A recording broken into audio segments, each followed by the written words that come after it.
Hi, good morning, everyone.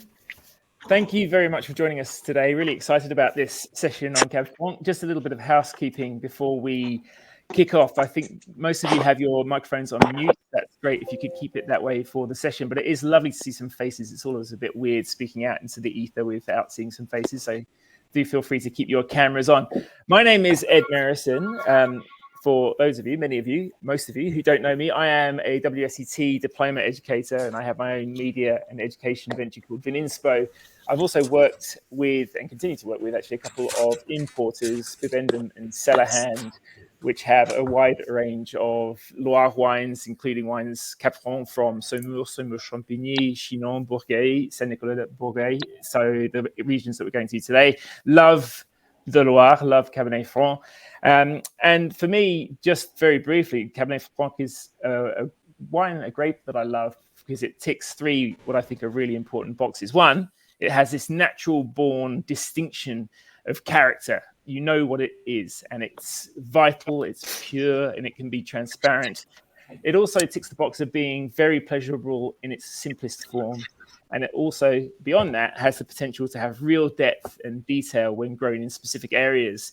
So the Loire is an ideal place with all of its diversity of terroir to grow a grape like this and show it to its best. And Cabernet Franc is great because it's great for relative newcomers to wine, great for amateurs, and also for passionate professional wine geeks as well.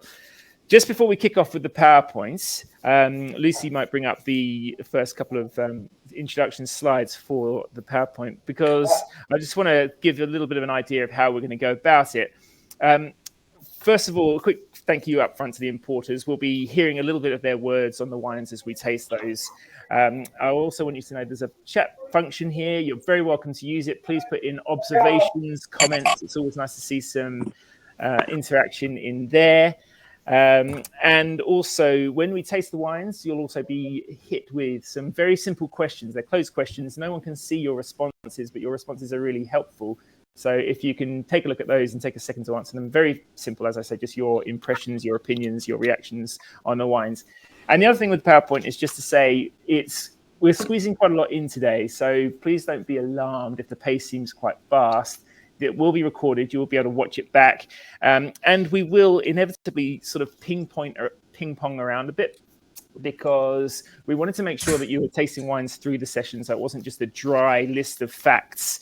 It might have worked differently in a classroom situation, but I just think for this, it's quite nice to continually be tasting things, which does mean that we pinball around a little bit. But rest assured, we will be covering all these different elements through the session. So if you hold off, hopefully we'll get to some of those questions that you might have in your mind. But it's always really hard structuring these things, because obviously geology, geography, meteorology, ampelography, they all play such a part in making these wines what they are. So knowing where to start with that is always a difficult thing. But we're just going to flick on to a little introduction to the wine, a very short to the Loire, sorry, a very short video that gives us a sense of these exceptional landscapes, the vineyards, and the rich natural and cultural heritage of this amazing area we're looking at today.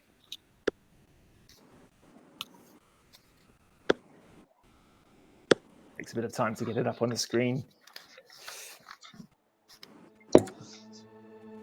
The Loire is our wellspring. The multiple identities of our wines reflect its character, free and wild. For 2,000 years, the rich geological characteristics of the land have been absorbed into our know-how. The Loire proves that the volcanic and oceanic terroirs produce different flavors, and that combining them brings out a natural beauty. Contact with it stimulates infinite inspiration. Through the Loire, we have become a bridge between vineyards and landscapes, designated as UNESCO World Heritage Sites. A bridge between popular and more exclusive estates, between the varying shades of reds, rosés and whites, between sparkling and sweet wines, between simple and more complex wines. By drawing the riverbanks closer to each other, we produce an immensely rich array of wines. It's important to us to promote this subtle balance with sincerity, because openness to others, the curious and the initiated, is our true nature. The Loire is much more than just our source of inspiration. It is the bedrock of all our creations. By learning every day to adapt and to preserve its environment, we achieve the unique harmony of Loire wines, the wines of a lifetime.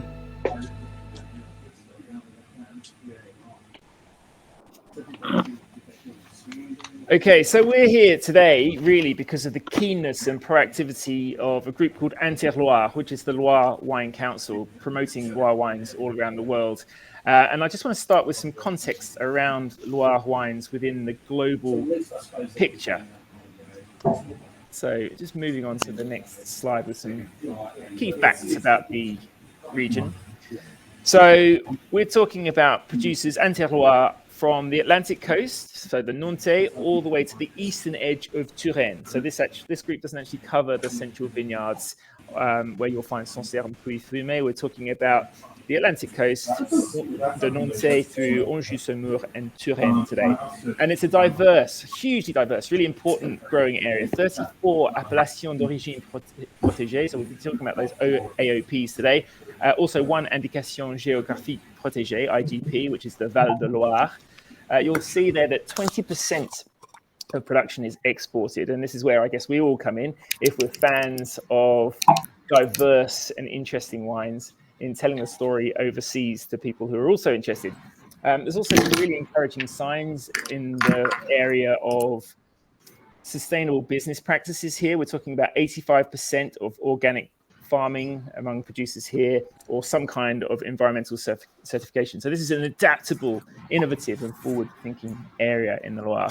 And diversity is something, of course, that's always really cool in all its guises in wines. And the Loire is pretty much the epitome of a diverse area. We've got, if you look at that little pie chart down at the bottom of the middle, we've got 19% red wine, we've got 17% sparkling, 36% white wine, 28% rosé. So in a sense, like something for everyone there, but also a really exciting mix of wines as well. And of course, it is the #1 wine growing area for Cabernet Franc. So moving on to the next slide, we'll just have a little look at where Australia fits in with this. We have a really solid representation in Australia, and that's really grown, especially over the last decade. You can see those bars jumping up quite a bit. What might be a little bit surprising, perhaps, is that big pink section there is sweeter styles of rosé. So there's a little bit of sparkling there at the top. Always a solid showing for the dry white wines, but a little bit less for the red wines that we're to be talking about today. So definitely an opportunity for growth in that area. But also worth pointing out that that red mark, that red wine mark, is definitely going up. And there is clear interest, I think, among you and among your customers for these kinds of wines. So moving on to the next slide, it just shows those Australian figures in a different manner. Won't dwell on it too long, but as I said, dry wines, sorry, that last wine, that bar chart with Australia, we just have side number 8, sorry, Lucy. But just, yeah, dry red, rosé, and white wines around a third. Sorry, that's the next slide. There we go. So roughly thirds on the left-hand side, you can see dry reds, sparkling, and white wines. As I said, a larger proportion than perhaps you might have expected of those sweeter rosé styles, but they're very common and very popular. And on the right, what's interesting about that right one is a lot of those really, really interesting Cabernet Franc appellations we're going to be looking at today are not massively represented. So a huge way, if you like these wines and you're interested in these areas, I think, to promote these further. On the next slide, we've just got a little look here. We're going to really delve into the geography because that is really where much of the excitement here happens. But just so that you get your bearings, we've got the Nantais, based on the city of Nantes there on the Atlantic coast to the far left. We're not really talking about that today. That's Muscadet territory. But then very much the focus today, Anjou, Saumur, plenty of Cabernet Franc there, and a lot of these important Cabernet Franc appellations, and then into Touraine as well. So there are 9 appellations. We're tasting wines from Anjou, Saumur, Champigny, Bourgueil, Saint-Nicolas-de-Bourgueil, and Chinon. So they're all on the menu today. So it should be a lot of fun moving through. So on the next slide, we're starting, as I said, with this tasting from roughly heading from the west to the east. So Anjou, Saumur. Sometimes we call this a sub-region. Sometimes it's known as a sort of segment of the river, because obviously there are so many appellations, some of those words become interchangeable. But what you'll notice about Anjou at Saumur as a region or a sub-region or a section is that there is a vast amount of AOP distinction there. Lots of dry white wine. Here we're in solid Chenin Blanc territory, but it's not the only thing there. A large sparkling proportion, But as you can see in Saumur Champigny, red wine's only roughly 5%. But the most notable thing there is you've also got some real rock star appellations for dry Chinon, for example, at Savenière, and for sweet Chinon in the likes of Bonzo and Quart de Chaume. So the Anjou Saumur region just really showing the diversity of the wine just in that one section. Moving on to the next one is where our first wine of the day is going to come from, and that is in the PDO of Anjou. So this is a separate PDO within that section of Anjou Saumur. And here, whereas I just said the Anjou Saumur region as a whole has only about 5% red wine, here you can see Cabernet Franc has a really good showing. Above 50%, 58% of production is red. The soil story in Anjou, Anjou Saumur, in fact, is really interesting, but we're going to come across that later. A little bit of a distinction in the sections of soil towards the eastern and western part as we go through this area. We'll talk about those soils later. But what we're going to do is we're going to move on to taste the wine.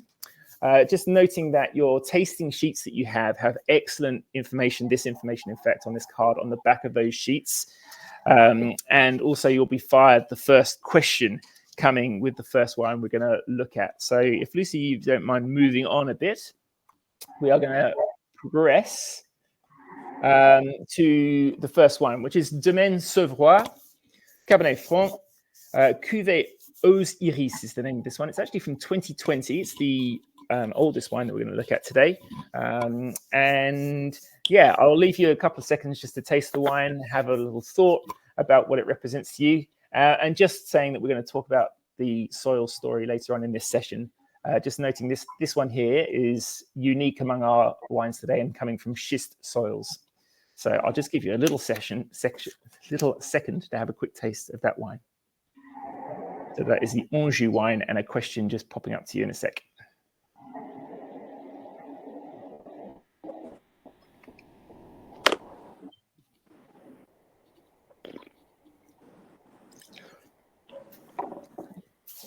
Also, just having a couple of comments about some of the audience hearing some echoes and other background noises from people. Please just check that your mics are off. I think that they mostly are, but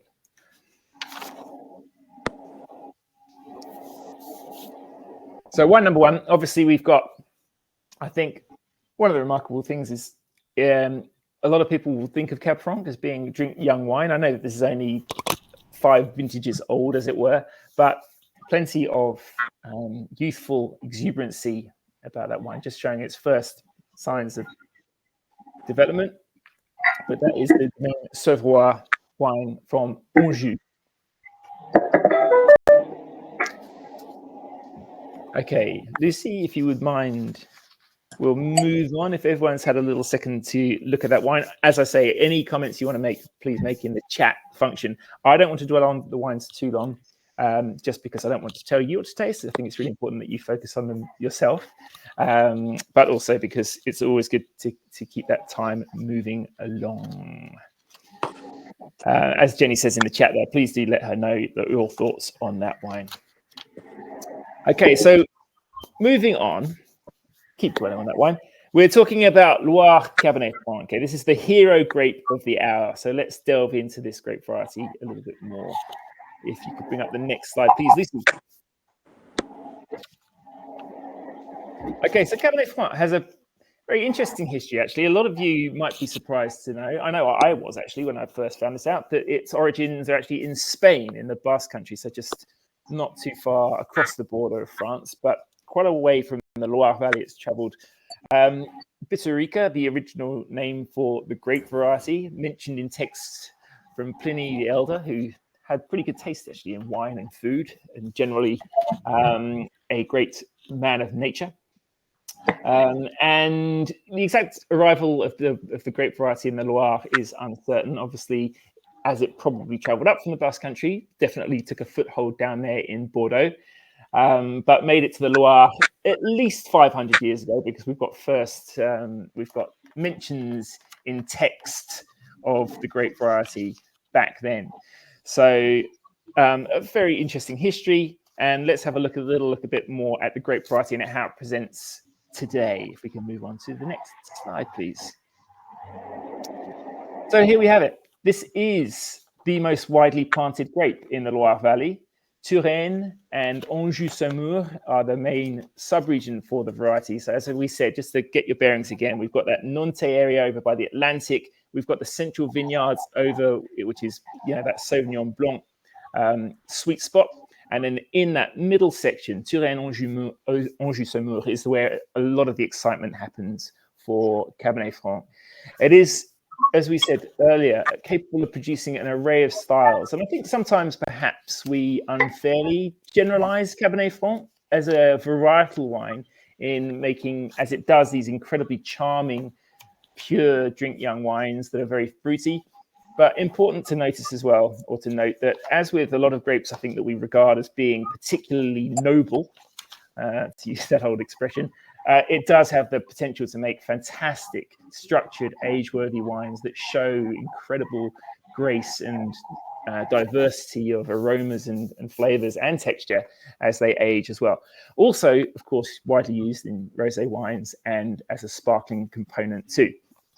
Famously, Cabernet Franc is a little bit happier probably in those colder, cooler mesoclimates or microclimates, but it does, of course, adapt well. There are places in Australia that grow it in slightly warmer areas as well, with the right viticulture. It is, from a general ampelographical point of view, a grape variety that is capable of giving lovely fresh acidity, which of course helps with that ageability, but it also helps with that freshness. Fine tannins, not necessarily low in tannin. It can have a good deal of structure. Again, that depends a little bit on how it's grown and how it's handled. So it does have the potential to show more, but often those really nice, fine, silky tannins that don't get in the way of us tasting those wines and enjoying them. And often, for me, those sort of herbal and savory tones as well, giving it a bit more complexity, sometimes that little gentle leafiness, a bit of earthiness and mineral complexity. So I quite often liken that to graphite, pencil lead kind of minerality that seems to come through. And the other thing, of course, is we're often looking at wines that are really unencumbered by winemaking trickery. There's nothing really in the way of the grape being shown. And that's the case in the wines that we're looking at today. There's very little or almost no oak used, actually. A lot of these are concrete, stainless steel fermented. If they do see wood, it's old wood, and it's not something that's giving the grape some kind of boost that it needs because it's already got that lovely structure. And as I say, that purity that a lot of winemakers or wine growers don't want to get in the way of. So moving on to the next slide. Keep traveling, literally. So we're in Saumur. So we looked at Anjou, which is the western side of the Anjou-Saumur section of the river. Now we're in the west in Saumur itself. Saumur is, as well as a place, it is an appellation, it is a PDO. Here you'll see as well a relatively small amount of red wine in Saumur, looking at that bar chart, or that pie chart rather. Sparkling is a big thing in Saumur, a relatively large vineyard for one of these PDOs. But one thing I wanted to point out about Saumur is here you've got this a bit of a theme kind of that's about to emerge as we cross from Saumur into Touraine, of having a little bit of soil distinction as well. And this is where the river comes in, which we're going to look at more closely. That we've got those riverside vineyards, which often have some kind of, as you'd expect, alluvial deposits, something to do with the flow of the river, changing those soil aspects. Then we tend to have another section sometimes of gravel and sand, again, a couple of things that you would quite commonly associate with riverside vineyards, and then slopes. And this is where we start to move into limestone. And limestone is, again, we're going to look at these rocks and how they filter into this story and how interesting it is. But limestone, a real key part now that we're moving from Saumur into Touraine. We're moving out of the more volcanic territory of the coast into the Parisian basin. So limestone, a key feature, and it will be in the wine that we're about to taste. So while there's only a small amount of red wine in Saumur, flicking onto the next slide, we are really onto one of the world's great terroirs for Cabernet Franc, and that is Saumur Champigny, the name of this PDO, 100% red wine.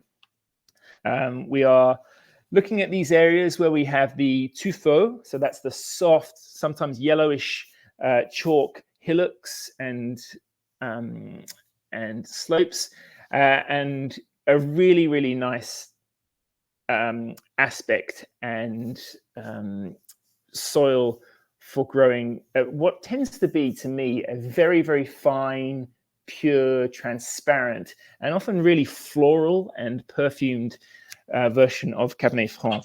When the likes of Jancis Robinson talk about the haunting aromas of wines like this, I think that Saumur Champigny is probably the epitome of that kind of Cabernet Franc that has that. And of course, this is also the home of Clos Rougeard, which is probably the ground zero producer of Cabernet Franc, synonymous with Saumur Champigny. So we're going to move on to taste wine 2, and there's another question incoming. This wine here, wine 2, is imported by Mosaic. Thomas Gisbert, I think, was going to join us here, so he might be somewhere. If he is, he might out himself in the chat. But this is the 2022 Chateau de Villeneuve Saumur Champigny wine from that area. And Thomas actually comes from southwest of France. He loves Cabernet Franc, not surprisingly. His family grows some Cabernet Franc in their vineyard in the southwest of France.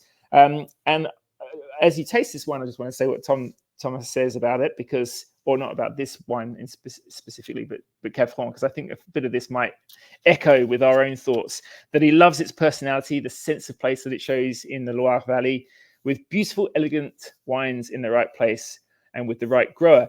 So medium-bodied, not too much tannin, and a strong identity are the things that draw him to it. And I think that tasting that Saumur Champigny, hopefully you'll be finding those same sorts of charming elements that draw Thomas to the grape from his homeland. Oh, there he is, chiming in. Thanks, Thomas.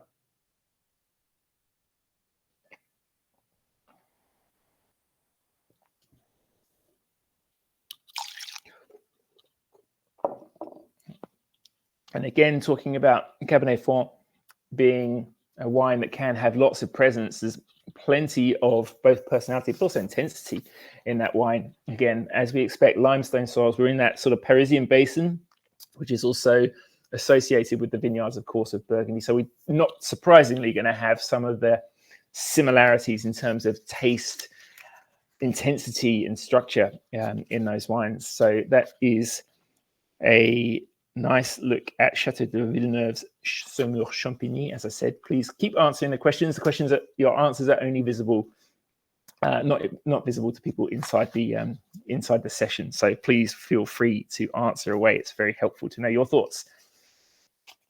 Okay, continue to taste that by all means, but we're going to skip on just to stay on top of the timing here and look at wine regions in France. So we're going to zoom out. As I said, we're ping-ponging around a little bit here, but we're zooming out to situate the Loire and its grapes within the greater French context.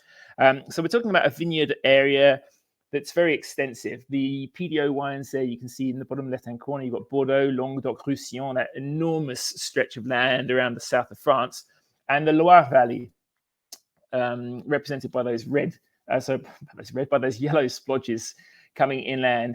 And just to also say, where you have the little gap between the almost contiguous yellow splodges from the coast coming inland, little bit of a gap, and then you have the central vineyards, so-called because they are right in the middle of the Loire Valley's flow, but also in the center of France. So that's not an area that's covered by Interloire, the body that's putting on this presentation today, but of course very much an important part of the Loire Valley. And then the vineyards of the Auvergne further south. But our real focus of attention here, of course, is that Anjou, Saumur, Touraine part of the Loire Valley. Moving on to the next slide. We have these different sections of the Loire. As I said, sometimes we call them regions, but perhaps that's confusing at times. But the Nantais there on the coast, Anjou, Saumur just inland. So we had our first wine from Anjou, our second wine from the Saumur Champigny section, which is where we are just about to transition from Anjou, Saumur into Touraine. And then Touraine, that very extensive vineyard and a very, very rich area that we're looking at just slightly inland from there. And of course, in the Nantais, just very briefly, you've got it's Moulin Blanc, main grape there on the Atlantic coast, and very much an Atlantic Ocean climatic influence, which we're going to look at a little bit later. But really, what's really interesting, I think, about that is that diversity that you get across that area. If we can move on to the next slide. Tells us a little bit more about how those varieties stack up. So as I said, Moulin Blanc, the grape of Muscadet over there in the Nantais on the coast. Then that Cabernet Franc, Chenin Blanc heartland of Anjou, Saumur, Touraine. And also seeing a couple of other grapes creep in there. Grolot, which is really the Loire's own variety. There's not much of it growing, excuse me, anywhere else, but an important grape, especially in rosé wines. You've got a bit of Gamay sneaking in, of course, which has its heartland a little bit further over in Beaujolais, and Cotte, aka Malbec, making a bit of an appearance. And then in those central vineyards, of course, Sauvignon Blanc and a little bit, not very much, Pinot Noir. Moving on to the next slide. We see just how these grape varieties stack up out of the rest of France. So those percentages there are the percentage of Loire Valley production or vineyards planted to these grape varieties relative to the rest of France. So you can see Moulin Blanc, which, while we're on the subject of Moulin Blanc, I just want to say that that is a real story to follow, I think, because Muscadet, again, has probably been living in a bit of a historical, in many people's mindset, historical place. But there's a lot of really forward-thinking people in Muscadet, a lot of work being done on the different terroirs of Muscadet. And Moulin Blanc and Muscadet, I think, is a real story to watch. And it is the Loire's own story, with 99% of French Moulin Blanc grapes grown there. Grolot Noir as well, they have pretty much a monopoly in the Loire, mostly used, as we said, for rosé. Then Chenin Blanc, what an amazingly wonderful grape variety that is. And again, 93% of the French plantings of that grape variety are there in the Loire Valley. And then Cabernet Franc, our hero of the hour. So 50% of France's plantings. Of course, this is a very important grape variety down in the Bordeaux area. It plays a very important role, but a very, very different role from what we're seeing in the Loire Valley. A lot less straight varietal wine, but make no mistake about it, the Bordelais know what the people of the Loire know very well, and that is that Cabernet Franc is a great grape variety. Gamay, as I said, only a relatively small concern, but an important grape variety still for the Loire. And you'll just notice Sauvignon Blanc, that's a much smaller percentage than you might realize, but that doesn't include the central vineyards. So those areas of Sancerre and Puy-Fumé are not included in the Sauvignon number there, because we're just looking at that part from the Nantais through to Touraine. Okay, moving on to the next slide. So again, just another look at how that stacks up. So Cabernet Franc, as we said, the most planted grape in the Loire Valley, the most important red grape with 60% of plantings. It isn't just used, it's important to say, not just used for these kinds of varietal wines that we're looking at, these very impressive varietal wines that we're looking at today, but also a very important grape variety for rosé wines, and also used a bit in sparkling. Gamay, 11% of Loire reds, Grolot at 8%, Pinot Noir, and Cabernet Sauvignon rounding it out. Cabernet Sauvignon, it might surprise you, because we've been talking about this cool area, the cool climate of the Loire, having a warm climate, late ripening variety, or a warmer climate, I should say, late ripening variety like Cabernet Sauvignon there. But Cabernet Sauvignon does play a role, obviously its structure, but it's also used for rosé, and also it counts on Cabernet Franc here really to help it fill out with a bit more plump fruit and flesh and charm, so that in a cooler area it can still play a nice role, but not the key role that Cabernet Sauvignon is used to playing in so many other places. If we move on to the next slide. We are moving into Touraine. Now, Touraine is, just like Anjou, Saumur, a part of the world that really epitomizes the incredible sort of cultural heritage of the Loire Valley. We're talking about beautiful chateaux, lots of associations with important historical writers and artists in this area, and also a really important part, and we're going to look at the river a little bit later, at how that functions, but a real vineyard of valleys. We're talking about the Loire River, but also the Vienne, the Cher, the Indre, the Loire, the Cis. So lots of different rivers as well playing a part. And that gives Touraine a real advantage when it comes to having interesting pockets of grape growing potential. Wines at the table, we've got Chinon, and Saint-Nicolas-de-Bourgueil, for example, and Bourgueil as well. Give you one option with that Cab Franc. We've got those wines from Vouvray and Genières for Chenin Blanc wines, and also Touraine Blanc, often Sauvignon Blanc. Here is very good and very approachable wine as well. So Touraine, in many ways, just really epitomizes, I think, that rich cultural heritage, that diversity of landscapes, the interesting terroirs, but also the diversity of Loire wines, the way that there is kind of a Loire wine for everyone and every occasion at the table. Moving on from Touraine in its cultural heritage. Sorry, if you go back to the last slide, sorry, Lucy, that was my fault.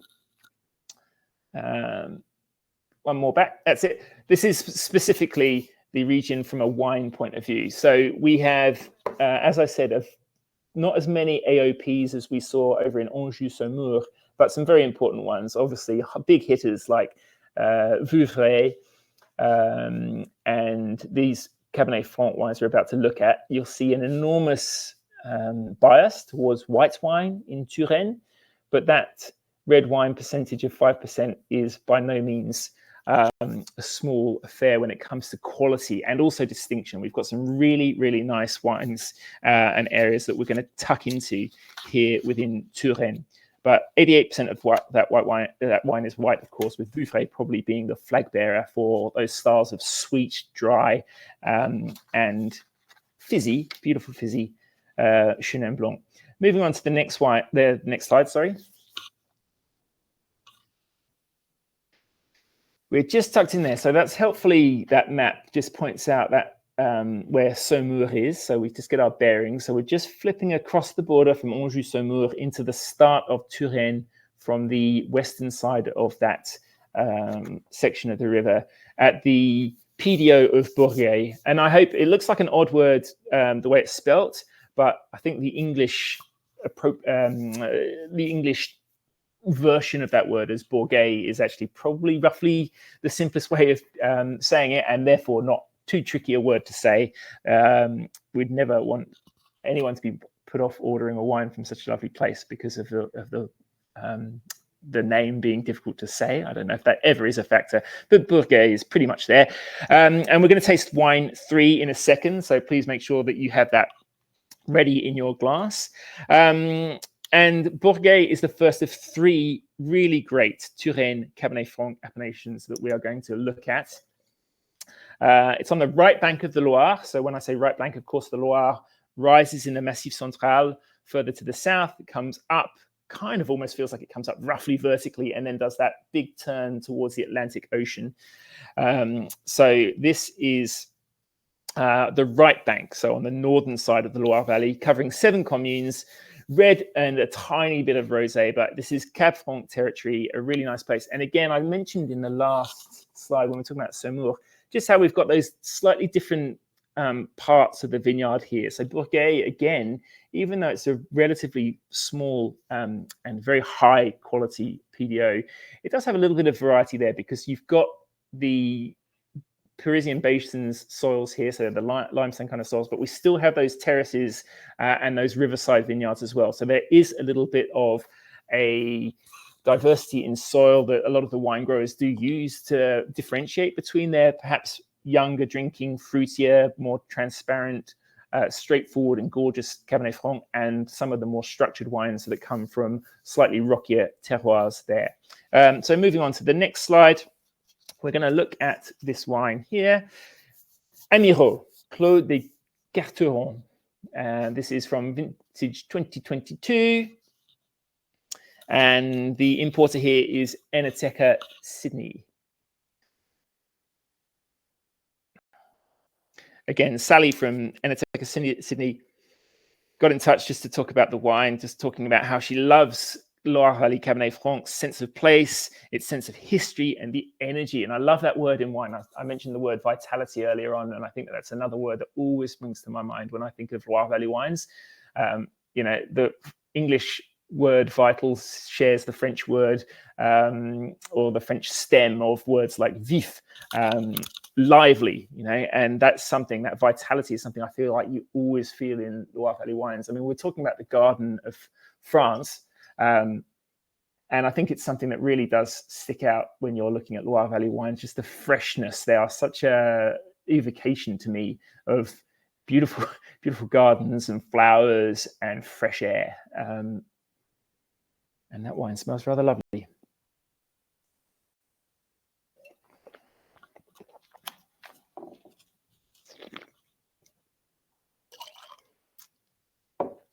Excuse me. So that comes from the Bourgueil PDO. We're talking about marley chalk. So here we're in soils that would not be really out of place over in Burgundy. We're talking about those chalky / clay soils, often giving these really nice structured wines. And you can taste a really nice sense of that chalky tannin in that wine. So moving on to, there's a question, sorry, coming in there. But now we've kind of left this, what I think is perhaps one of the most exciting things about the Loire River is what we're going to talk about here. We're talking about the waterways and the diversity of the terroirs here. So we have the watershed of this river. It is the most important river, a huge amount of history, as we said, when we're talking about those other areas, those other aspects of the cultural history. This covers 1/5 of the French territory. This is a region, as you can see, shaped by water. It's really important to note that it's not just the Loire Valley, the Loire River, sorry, that is shaping these terroirs. It's also those very important tributaries. We've got all of them flowing in everywhere. And that's a really nice map, I think, for showing how important water is here.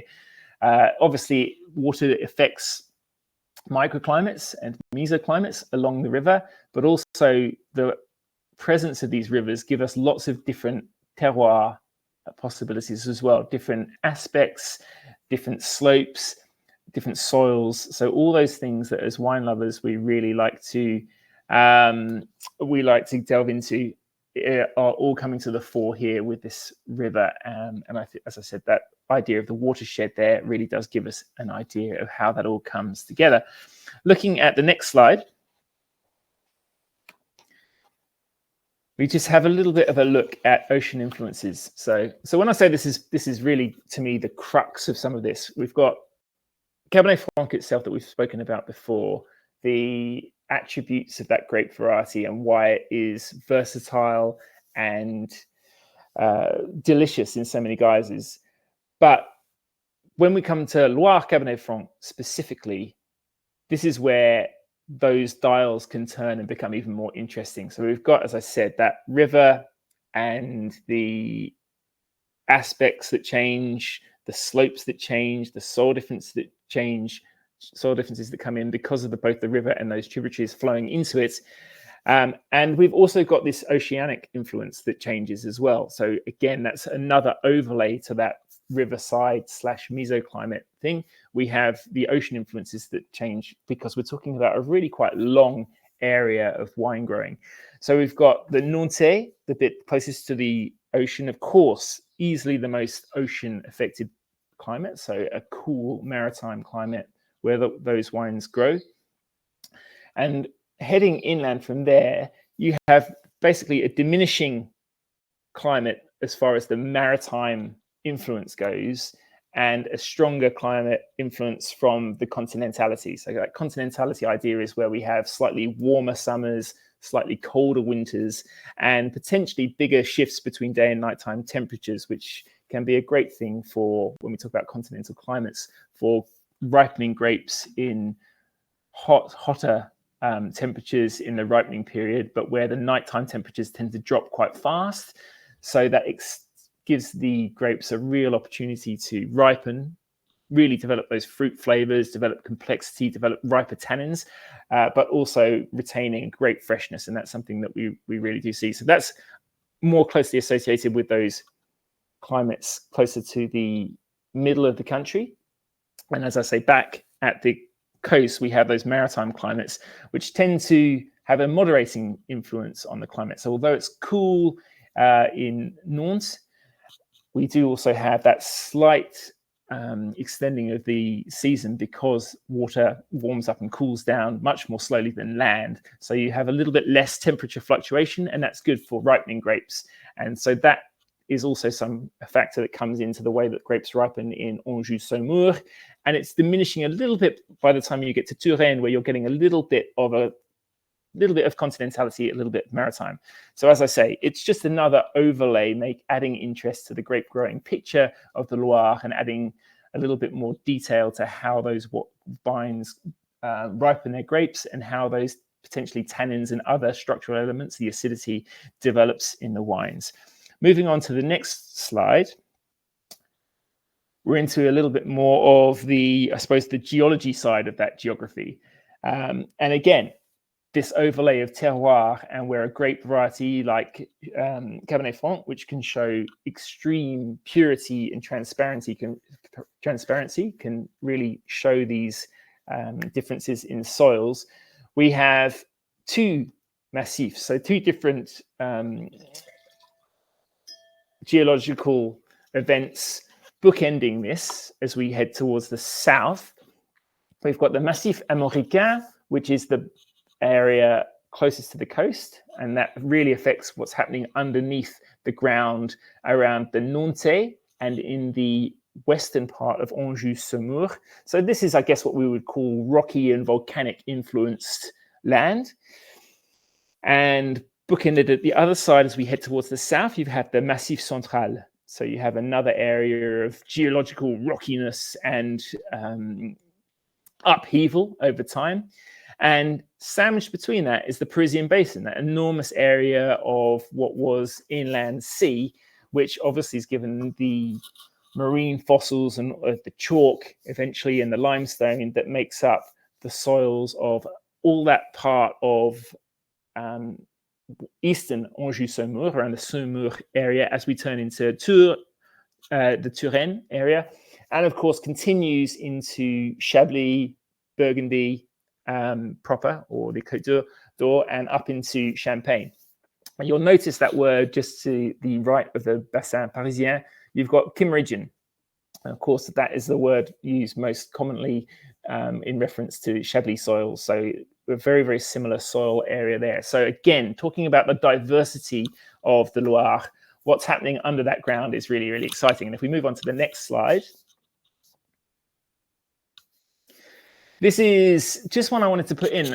It comes from an importer elsewhere called John David Hedrick, so not an Australian company, but I will pass on to Lucy a link to an article that was written about the soils of the Loire. And obviously this is much too small to really dig into, but what I think that this really summarizes to me is that whenever we talk about wines and terroir and the influence of what's happening underground and above our heads in nature that influence grape growing and make a wine and a region truly exciting, truly something to delve into, it's really important to note that the Loire, while it has lots of charm and freshness and drinkability, it's also got absolutely everything that really switches us on to wine in its most interesting and diverse and complex manners.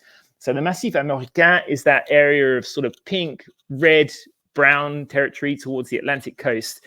And that's basically all what you would call sort of granite intrusions and various other metamorphic rocks, gneiss, schist, quartzite, amphibolite, and those sorts of things in that rocky area there. Then you get to the greeny yellow / orange bit. That's the Parisian Basin, where we're talking about different kinds of limestone, different kinds of chalk, different textures of limestone chalk, that tuffeau soil that is so synonymous with Touraine, all that happening. And as I say, extending up to the minerally wines of Burgundy and Champagne, all going on there. And then again, down to the south towards the Massif Central, you're back into that volcanic kind of area. So that's just a little overview. I don't expect you to be able to read that, but just what I think is really cool about what's going on underground in the Loire's geography. Moving on to the next slide, we see what that actually looks like, I guess, in real life. So the Nantais, as we said, just looking at those last two maps, that's underneath that Massif Armoricain. We have igneous rock, granitic stuff, but moreover, I suppose, those metamorphic rocks that have come from that. So nice mica, greenstone, rock, granite, all sorts of other things. And that rock story in the Nantais with Muscadet is really happening at the moment. And I think really elevating that wine from a dry white wine into a really interesting terroir wine. But of course, we're here to talk about Cabernet Franc and look at what's happening next. So Anjou sits in this area, really interestingly, where that Massif Armoricain starts to turn into the Parisian basin. So you tend to have these two different soils that we talk about in Anjou Saumur of Anjou Noir. So that doesn't relate to wine. That's actually about the soil, which refers to those darker soils, like the schist soils. And wine number one that we tasted today came off schist. So that's Anjou Noir, sometimes called Anjou sur schiste. And then you have Anjou Blanc. Again, not to refer to the wine, but to refer to the soil, sometimes called Anjou sur tuffeau. And that tuffeau is that softish, yellowish, slightly sandy limestone soil that is the eastern portion of Anjou Saumur. And indeed, that Saumur Champigny wine that we had came from that kind of soil.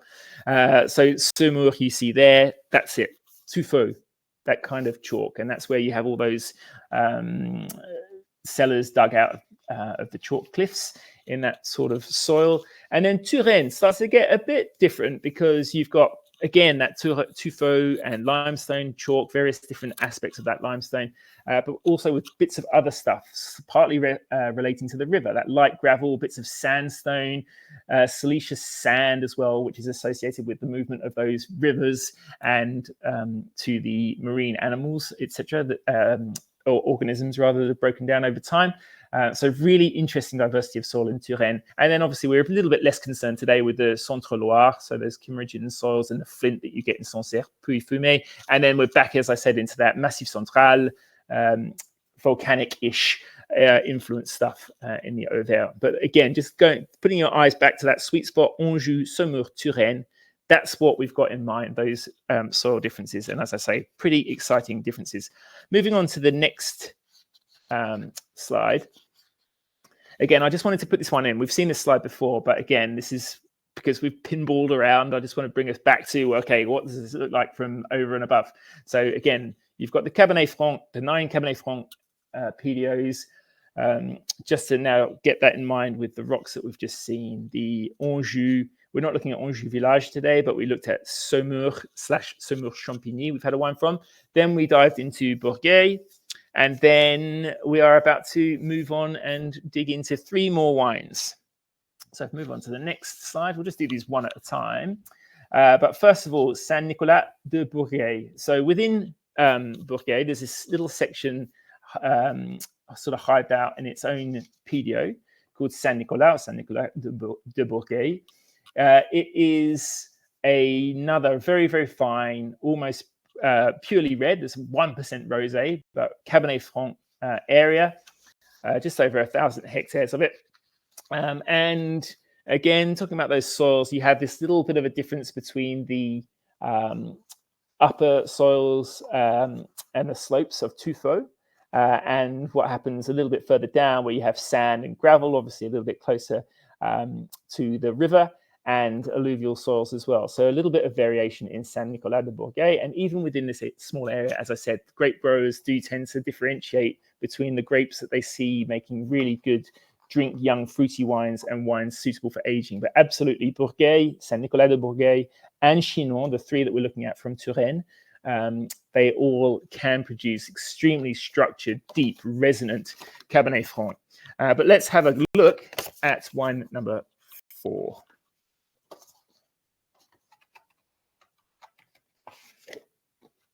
So this is Yannick Amirault.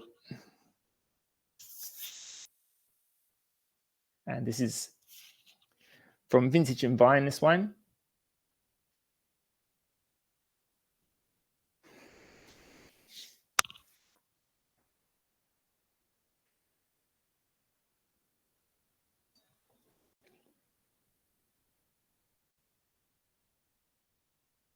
little bit of darker concentration here. David Burkett from Vintage Vine loves his Cabernet Franc. He says that he's seeing a little bit of an uptick in how it's taken on board. He sees a lot of customers really enjoying the drinkability of those early drinking perfume styles, vibrant styles, but also the deeper, more textured styles. One that we've got in front of us here smells a little bit more deep and a little bit more textured. But you know what David also says, I think quite rightly, is that these wines really do, in terms of the value that they can offer, present a very, very compelling case. You know, compared to other great wines of France, they're extremely affordable. The Vintage Vine portfolio actually has 30 Cabernet Franc from 7 producers, and all of them organic biodynamic. We've mentioned a little bit about how this Loire Valley area of production is really turning it on when it comes to innovation and organic and sustainable practices. So that's interesting too, that all the wines that they carry there are organic or biodynamic.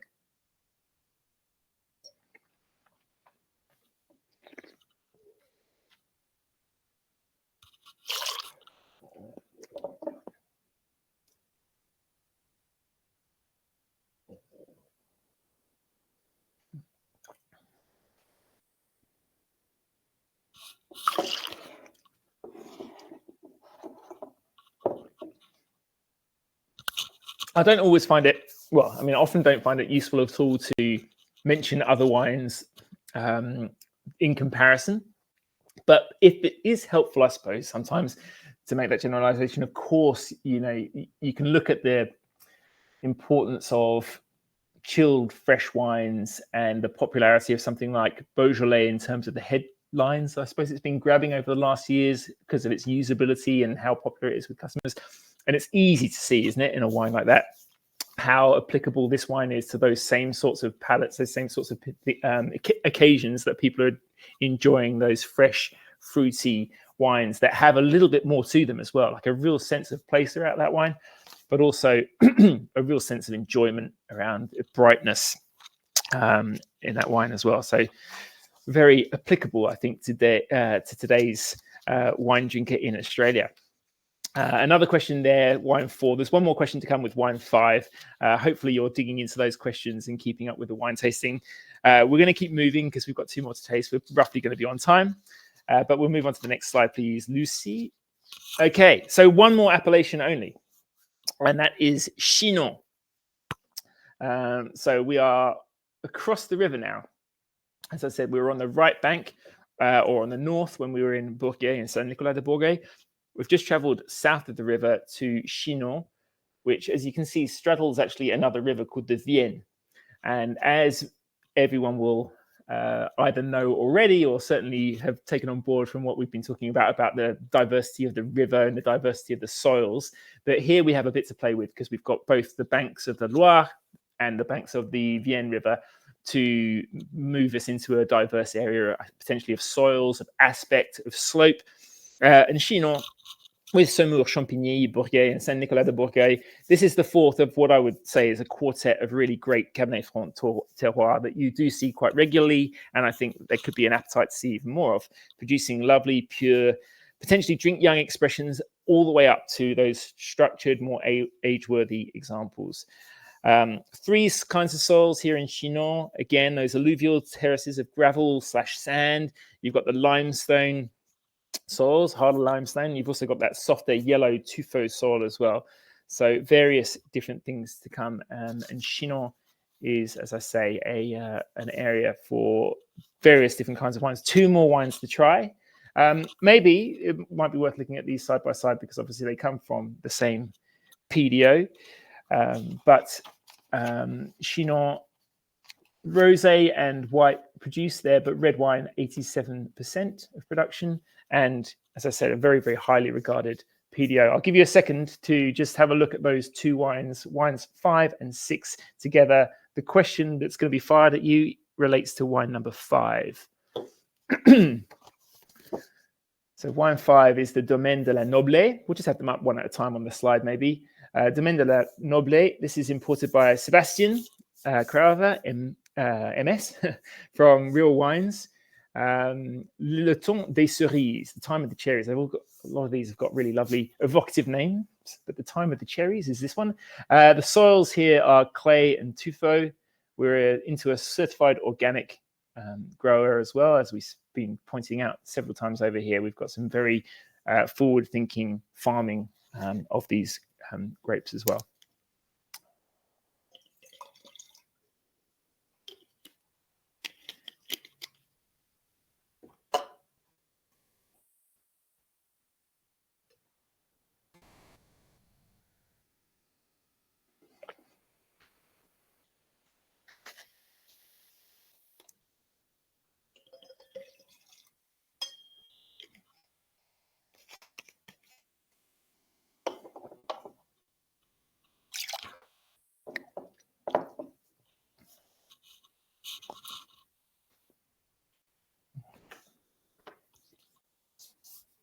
Okay, talking about tannin structure, we've mentioned, all these things before. That brightness and that vitality, the structure of that wine, number 5, I think is really striking for the fact that there's no shortage of it in terms of the acidity is elevated and the tannin is as well, but really, really fine tannins and lots of that sense that we've been talking about of vitality and energy in that wine, and brightness and all those things, I think, that draw a lot of people to Cabernet Franc wines from these terroirs.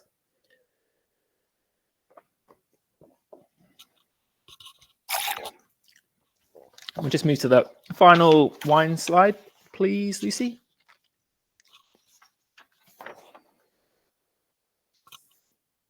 So, final wine. François-Xavier Barque-Lescraviers from 2021. I think some of you may have got 2022 on your notes, but 2021, I think, is the vintage we have in our glass.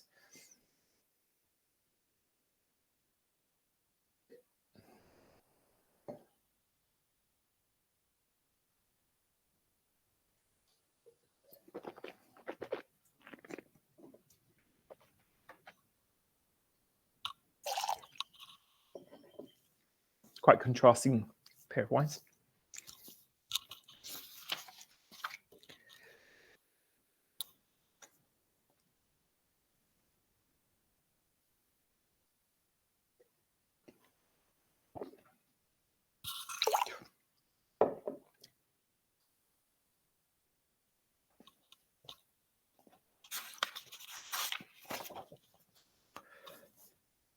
So what I'd like to do, just so that we all finish on time, as you digest those wines, is just to say thank you very, very much for joining this session. I know it's been quick. We've brushed over a few things. We've been over a lot of territory.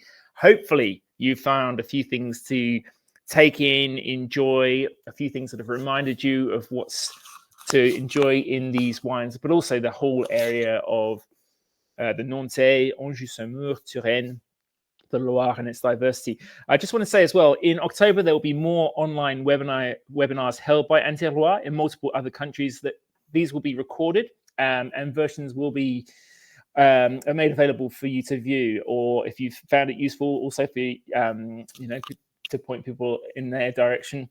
So those recorded versions will be coming in October. You'll be sent information about them so that you might be able to access those recordings. Some information coming to you in September on those. So October, if you want to continue to take in various things about the Loire and its wonderful wines. This session has also been recorded, so you can also watch that back. I hope you have enjoyed looking at Cabernet Franc. We've looked at it from a few angles. I want to say thank you again to all the importers for supplying their wines to add to our understanding and also putting in some of their own thoughts, which are always interesting to hear. Also, thank you to Terroir, because I think it's great that they're so proactive in helping us understand and engage with these wines and really be part of a beautiful part of the world, and to bring them into our lives and potentially show them to other people. And I do love that sense of engagement that's going on there. I think you're going to have a follow-up question or two on satisfaction, etc. Any thoughts, I guess, that you have that could improve these things would be gratefully received, and no offense taken, I promise. And yeah, I know you all have a lot of really good, worthy wines coming your way, and it really is important to support Australia, of course. But of course, the wine world context is everything, and we love to have our eyes open to lots of things. So I do hope you find a way to fit all these other things into your lives and your wine programs, because they can be really important. I hope that Loire Cabernet Franc has a place in your affections at home, in your shelves, on your table, and wherever you are. But thanks again for joining in at this session.